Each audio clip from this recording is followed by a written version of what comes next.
യൂട്യൂബറും ഇൻഫ്ലുവൻസറുമായ Akhil NRDയുടെ wife ഒളിച്ചോടിപ്പോയ വാർത്തയാണല്ലോ ഇപ്പം യൂട്യൂബിൽ ഭയങ്കര തരംഗമായിട്ട് നിൽക്കുന്നത്.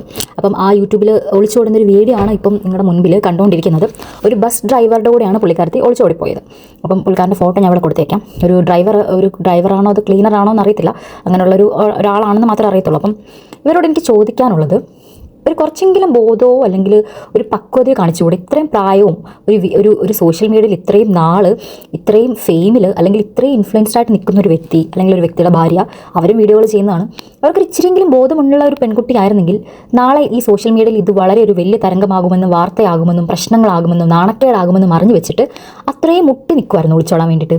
ഇവർക്ക് വേറെ എന്തൊക്കെ തരത്തിലുള്ള സംവിധാനങ്ങളുണ്ട്? ഇവർക്ക് തമ്മിൽ പരസ്പരം ഒത്തുപോകാൻ പറ്റുന്നില്ലെങ്കിൽ ഇപ്പം ഇതിനകത്ത് ആരുടെ ഭാഗത്താണ് ശരി, ആരുടെ ഭാഗത്താണ് തെറ്റെന്ന് നമുക്ക് പറയാൻ പറ്റത്തില്ല. കാരണം പലരും പല രീതിയിൽ പറയുന്നുണ്ട്. ഒളിച്ചോടിപ്പോയ വാർത്തയുടെ കാരണം ഇവന് വേറൊരു പെൺകുട്ടിയുമായിട്ട് അല്ലെങ്കിൽ വേറെ പലരുമായിട്ട് അഫെയർ ഉണ്ട്, അവിഹിതമുണ്ട്. അപ്പം പോലീസുകാർ ഇവരെ സ്റ്റേഷനിൽ വിളിച്ചു വരുത്തിയെന്നും അവർ തമ്മിൽ പറഞ്ഞു തീർത്തെന്നും, അതായത് ഇവൻ്റെ കൂടെ ഇനി ജീവിക്കാൻ ഇവർക്ക് താല്പര്യമില്ല, അതുകൊണ്ടാണ് പന്തളം സ്വദേശിയായിട്ടുള്ള ഒരു ഡ്രൈവറിൻ്റെ കൂടെ അല്ലെങ്കിൽ പ്രൈവറ്റ് ബസ്സിൽ വർക്ക് ചെയ്യുന്ന ഒരാളുടെ കൂടെ ഇവിടെ ഒളിച്ചോടി പോയെന്നുള്ള രീതിയിലൊക്കെ ഇവർ തമ്മിൽ അങ്ങനത്തെ പ്രശ്നങ്ങളൊക്കെ പരിഹരിച്ചു എന്നുള്ള വാർത്തയൊക്കെ കമൻസിലൊക്കെ പല ആൾക്കാരായിട്ടുള്ള ആൾക്കാരൊക്കെ പറയുന്നതൊക്കെ കമൻസിൽ കണ്ടിട്ടുണ്ടായിരുന്നു.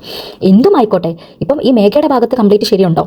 ഒന്ന് ആലോചിച്ച് നോക്കിക്കേ. ഇത്രയും ഫെയിമിലും ഇത്രയും ഇങ്ങനത്തെ ഒരു ഇതിൽ നിൽക്കുന്ന, ലൈം ലൈറ്റിൽ നിൽക്കുന്ന, അല്ലെങ്കിൽ പുള്ളി ഒരു മൂവിയിലൊക്കെ അഭിനയിച്ച് കഴിഞ്ഞിട്ട് അത് പൊട്ടിയോ ഇല്ലയോ എന്നുള്ളത് അറിയത്തില്ല. എനിക്ക് തോന്നുന്നു അത് അത്ര സക്സസ് ആയിട്ടില്ല മൂവി. ഇവൻ ദോ ഇത്രയും ഫെയിമിലൊക്കെ നിൽക്കുന്ന ആൾക്കാർ ഇങ്ങനത്തെ കാര്യങ്ങളൊക്കെ ചെയ്യുമ്പോൾ വളരെ ഇമ്മച്ചുവറായിട്ട് ബിഹേവ് ചെയ്യുമ്പോൾ എന്തൊരു നാണക്കേടാണ്. നാളെ അവൾക്ക് ഇനി പുറത്തിറങ്ങി പോകാൻ പറ്റുമോ? ഇവൻ ഇനി പുറത്തിറങ്ങി പോകാൻ പറ്റുമോ? ഇത്രയൊക്കെയുള്ള ഇവരുടെ അന്തസ്സും അഭിമാനവും എന്ന് ആലോചിച്ച് പോവുകയാണ്. പരസ്പരം ഒരുമിച്ച് ജീവിക്കാൻ പറ്റാത്ത എത്രയോ ആൾക്കാർ, അത് ഇൻഫ്ലുവൻസേഴ്സ് ആയിക്കോട്ടെ, ഫിലിം ആക്ടേഴ്സ് ആയിക്കോട്ടെ, അല്ലെങ്കിൽ നോർമൽ ലൈഫിൽ ജീവിക്കുന്ന ആൾക്കാരായിക്കോട്ടെ, എത്രയോ ആൾക്കാർ അവർക്ക് ഒരുമിച്ച് പോകാൻ പറ്റുന്നില്ല എന്നൊരു സാഹചര്യം വന്നു കഴിഞ്ഞാൽ അവർ പരസ്പരം അതൊരു ഇൻസ്റ്റാഗ്രാമിലോ അല്ലെങ്കിൽ ഒരു പോസ്റ്റ് ഇട്ടോ, അല്ലെങ്കിൽ പിന്നീട് ഇൻസ്റ്റാഗ്രാമിൽ പോസ്റ്റ് ഇട്ടിട്ട് അത് മിണ്ടാതിരിക്കുന്ന ആൾക്കാരുണ്ട്. കുറച്ച് ദിവസം കഴിയുമ്പോൾ അങ്ങോട്ടും ഇങ്ങോട്ടും കുറ്റങ്ങൾ പറഞ്ഞിട്ട് അവരുടെ കുറ്റമാണ് ഇവരുടെ കുറ്റമാണെന്ന് പറഞ്ഞ് അങ്ങോട്ടും ഇങ്ങോട്ടും ഒരുപാട് അന്തസ്സില്ലായ്മ കാണിക്കുന്ന ആൾക്കാരുണ്ട്. വേണമെങ്കിൽ അവർക്ക് ഇതിലേത് വേണമെങ്കിലും ചൂസ് ചെയ്യാമായിരുന്നു. അറ്റ്ലീസ്റ്റ് രണ്ടുപേരും പിരിഞ്ഞ് അവരവരുടെ വഴിക്ക് പോയതിനു ശേഷം. ഇത് കൂടെ നിന്നുകൊണ്ട് ഒരുമാതിരി എന്ത് പരിപാടിയെ കാണിച്ചതെന്ന് മനസ്സിലാവുന്നില്ല. കൂടെ നിന്ന് ഇത്രയും നാണം കെടുത്താൻ വേണ്ടിയിട്ട് ഒളിച്ചോടി പോയി ഒരുത്തിൻ്റെ കൂടെ ഇറങ്ങിപ്പോയി ബാഗും ചട്ടിയും കാലവും പെട്ടിയെല്ലായിട്ടാണ് പോകുന്നത്. ഇതെല്ലാം കൊണ്ട് പോയിട്ട് നാളെ ഇത്രയും ഒരു നാണക്കേട് ഉണ്ടാകും, അല്ലെങ്കിൽ എനിക്ക് നാണക്കേട് ഉണ്ടാവും, അല്ലെങ്കിൽ അവന് നാണക്കേട് ഉണ്ടാവും എന്നൊന്നും ചിന്തിക്കാതെ ഇങ്ങനത്തെ ഒരു കൃത്യം ചെയ്തവരോടൊക്കെ ഇനി നാളെ ഇവർ എന്ത് പറഞ്ഞിട്ട് ന്യായീകരിക്കാൻ വന്നാലും ഒരു ഇച്ചിരി ഭാഗത്ത് ന്യായീകരണം തോന്നുവാണെങ്കിൽ അത് അഖിലിൻ്റെ ഭാഗത്താണ് എനിക്ക് തോന്നുന്നത്. അപ്പോൾ അഖിലിൻ്റെ ഭാഗത്ത് എല്ലാ കാര്യങ്ങളും ശരിയാണെന്നല്ല പറയുന്നത്. ഇവർ തമ്മിൽ ലവ് മാരേജ് ആയിരുന്നു. ലവ് മാരേജ് ആയിട്ട് കുറച്ച് നാളുകളായിട്ടുള്ള ഇവർ വിവാഹം കഴിച്ചിട്ട്. അപ്പം അഖിലിൻ്റെ ഭാഗത്ത് മിസ്റ്റേക്സ് ഉണ്ടാവും, ഉറപ്പായിട്ടുണ്ടാവും. നമുക്കത് കംപ്ലീറ്റ് ഇല്ല എന്ന് പറയാൻ പറ്റില്ല.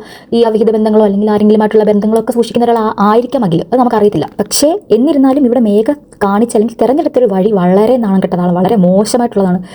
പല വീഡിയോസും കാണുമ്പം നമ്മൾ ശരിക്കും പറഞ്ഞാൽ ഇവർക്ക് എന്ത് നല്ല കപ്പിൾസാണ്, എന്ത് നല്ല സ്നേഹമാണ്, ഇവർ അങ്ങോട്ടും ഇങ്ങോട്ടും എന്തൊരു സപ്പോർട്ടാണ് എന്നൊക്കെ നമുക്ക് തോന്നിപ്പിക്കുന്ന രീതിയിലുള്ള വീഡിയോകൾ ചെയ്യുമ്പോൾ ഇവർക്കിടയിലൊക്കെ ഇവരുടെ ജീവിതത്തിൽ ശരിക്കും നടക്കുന്ന കാര്യങ്ങൾ എന്തൊക്കെയാണ്, അങ്ങനെ പലരുടെയും ഫേസ് എക്സ്പോസ് ചെയ്തൊരു മാസം അല്ലെങ്കിൽ 1-2 മാസം അല്ലെങ്കിൽ ഒരു വർഷമാണിത്.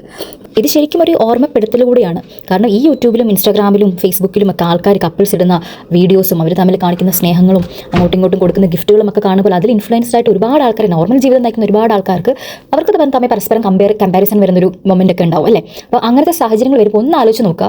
ഈ കാണിക്കുന്ന ഒന്നുമല്ല സത്യം. ഇതിനൊക്കെ പിറകിൽ ഇവർക്ക് നമ്മളൊക്കെ നോർമൽ ലൈഫിൽ ജീവിക്കുന്ന ആൾക്കാരെക്കാട്ടും കൂടുതൽ പ്രശ്നങ്ങൾ അല്ലെങ്കിൽ അവിഹിത കഥകൾ, ഇതുപോലെ ഒളിച്ചോട്ട കഥകളൊക്കെ ഉള്ള ആൾക്കാരാണ് ഈ കാണിക്കുന്നത്. അപ്പോൾ ഒരു ഓർമ്മപ്പെടുത്തൽ എന്താണെന്ന് ചോദിച്ചു കഴിഞ്ഞാൽ ഇങ്ങനത്തുള്ള ആൾക്കാരിൽ വിശ്വസിക്കാതിരിക്കുക, അല്ലെങ്കിൽ ഇൻഫ്ലുവൻസ് ആവാതിരിക്കുക. ഇങ്ങനത്തെ ആൾക്കാരെ കാണുന്ന സമയത്ത് അതുമായിട്ട് നമ്മുടെ ലൈഫ് കമ്പയർ ചെയ്യാതിരിക്കുക. അത് മാത്രമേ നമുക്ക് ചെയ്യാൻ പറ്റത്തുള്ളൂ. കാരണം ഇതുപോലത്തെ എത്ര പലരുടെയും ഫേക്ക്നെസ് പൊളിച്ചടക്കിയ ഒരു വർഷം കൂടെയാണ്. അപ്പോൾ ഇതിനകത്തൊന്നുമല്ല, ഈ കാണിക്കുന്നതിനകത്തൊന്നുമല്ല സത്യം എന്നുകൂടി നമ്മളൊന്ന് മനസ്സിലാക്കിയിരിക്കുന്നതല്ല. ഇനി ഇതിനകത്ത് എന്താ നടക്കാൻ പോകുന്നതെന്ന് വെച്ചാൽ ഇതിൻ്റെ എക്സ്പ്ലനേഷനുമായിട്ട് അഖിൽ NRD വലിയൊരു വീഡിയോയുമായിട്ട് വരുന്നു. അതിന് പുറമെ മേഘയുടെ എക്സ്പ്ലനേഷനുമായിട്ട് മേഘ വരുന്നു. രണ്ടുപേരും നല്ല രീതിക്ക് അവരവരുടെ വീഡിയോ വെച്ച് ക്യാഷ് ഉണ്ടാക്കുന്നു. ഇതൊക്കെ കാണാനും വീഡിയോ ചെയ്യാനും ഒക്കെ നമ്മളും ഇവിടെ ഉണ്ടാവും. അത്രയൊക്കെയാണ് നടക്കുന്നത്. അപ്പോൾ എന്താണ് ഇവരുടെ എക്സ്പ്ലനേഷൻ എന്നൊക്കെ അറിയാൻ ഒരു ആഗ്രഹം എല്ലാവർക്കും ഉണ്ടാവും. ഇത് ആരുടെ ഭാഗത്താണ് ശരി, ആരുടെ ഭാഗത്താണ് തെറ്റെന്നൊക്കെ. അപ്പോൾ നമുക്ക് കാത്തിരുന്ന് കാണാം. നിങ്ങൾക്ക് എന്താണ് ഇതിനെക്കുറിച്ച് തോന്നുന്നുള്ളത് നിങ്ങൾ കമൻറ്റായിട്ട് രേഖപ്പെടുത്താം.